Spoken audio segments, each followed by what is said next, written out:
Europol Serious and Organized Crime Threat Assessment provides an in-depth look how criminal networks orchestrate a criminal underground economy in the EU.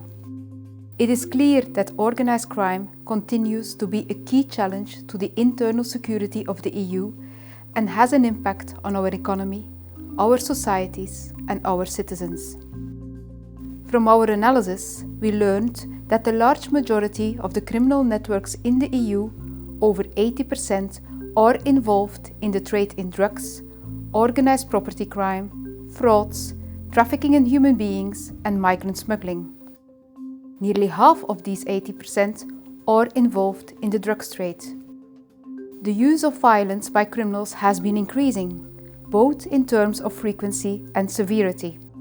A majority of criminal networks, around 60%, employ violence as a part of their criminal business. Corruption is also a common feature of organized crime in the EU. Almost 60% of the criminal networks engage in corruption. Corruption takes place at all levels of society and can range from petty bribery to complex multi-million euro schemes. Money laundering is another essential component of the vast majority of criminal operations.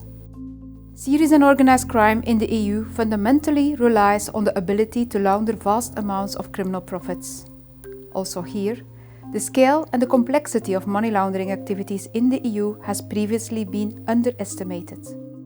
2/3, 68% of criminal networks use basic money laundering methods such as investing in property or high-value goods.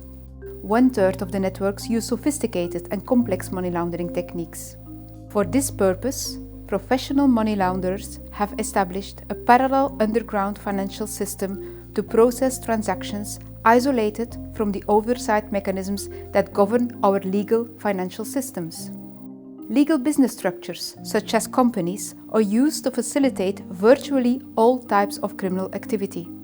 More than 80% of the criminal networks active in the EU use legal business structures for their criminal activities. Our analysis also allowed us to analyze some additional features of criminal networks. The majority of the groups have a fluid structure, in the form of loose networks, or are centered around a core group of suspects, 60%. While 40% are hierarchically structured organizations. The increasing presence of loose networks is also a reflection of the increasing proliferation of the crime-as-a-service business model. Another important finding is that 1/4 of the criminal networks in the EU have been active for more than 10 years. Organized crime with an impact on the EU is truly international and transnational. 65% of the criminal networks active in the EU are composed of members of multiple nationalities. Organized crime is truly global. More than 180 nationalities are involved in organized crime activities in the EU, and almost 70% of the criminal networks are active in more than 3 countries. Serious and organized crime in the EU is characterized by a networked environment where cooperation between criminals is fluid, systemic, and profit-oriented.